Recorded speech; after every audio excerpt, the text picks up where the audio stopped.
There's nothing out there that's perfect. There's always adjustment. There's ongoing adjustments. That's one of the reasons why I was asked that question up in Manhattan when a young fellow asked me, how come people eating a raw diet are not living any longer than anybody else? Well, there's a very good answer to that question, and we can live longer if people are getting the right information. But, you know, do we want to be an alien in our own environment? Do we want to be some kind of a social outcast? I don't know about anybody else, but I'm not going anywhere, and I'm not leaving my environment, and I'm going to do what I have to do to fulfill all the needs of my life.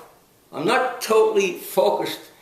My main focus in life is not my diet. I mean, some people have OCD about their diet. My main focus in life is to my spiritual beliefs, to be able to help people, to have a high quality life, to have a very active life as long as I possibly can. So I might be a little bit on a different page than some of these people that are talking about, you know, moving to the top of a Himalaya mountain someplace or something, and, you know, running around half naked in the sun and yodeling. I don't know. That's not, that type of stuff is not the ultimate answer for me. So Fred, finally also, we talked about exercise, but let's talk about how a person can exercise that spiritual wisdom that comes from leading what we call your healthy journey, and how they can deal with the distractions so they can stay consistent on their journey, because there's so many half-truths out there, as you spoke to me, and sometimes you say to me, I don't know how people just don't see this clearly in their thinking. How come they just don't see this? So could you kind of bring all that, can you bring all of that into like maybe a spiritual understanding, that where's the foundation in that to see that clear thinking? Yeah. Well, Rory, I don't know. I know I certainly have plenty of shortcomings, and, you know, I'm a pretty ordinary guy, but I don't really understand how people just don't see what's going on here. To me, it's, I mean, it's plain as the nose on my face, and I'm Roman, as you could see, so it's pretty obvious.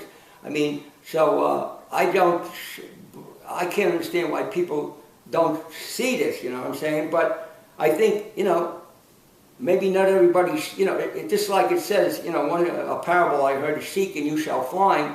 A lot of people are probably not seeking this. That's not their journey, you know, so... But what really got me focused, I can only speak for myself and the people I've seen. I've seen at least 25,000 people, and spoke to a lot of people in lectures, and had my own television show. We have a very exciting show, Eat Your Way to Health, with Dr. Fred Bisci, won Nova Award for Best Health Series. Had some very exciting debates, and I always had controversial guests come on, because I think that controversy is healthy. I don't see anything wrong with it. So I think, though, the important thing is to you know, find out who you really are. And that's really important. I remember when I was a kid, I didn't really know who I was. I mean, I came from a very humble beginning and was kind of confused about where I was going. And plus, I was dyslexic, and you know, I got booted out of a few schools, and I thought there was something radically wrong with me. It wasn't. I found out later on I actually can do pretty good.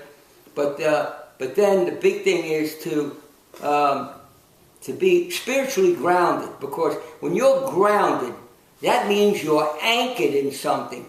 You're really anchored in something, and no wind can come and blow you around. And life is full of winds and gust of winds and pitfalls and things like that.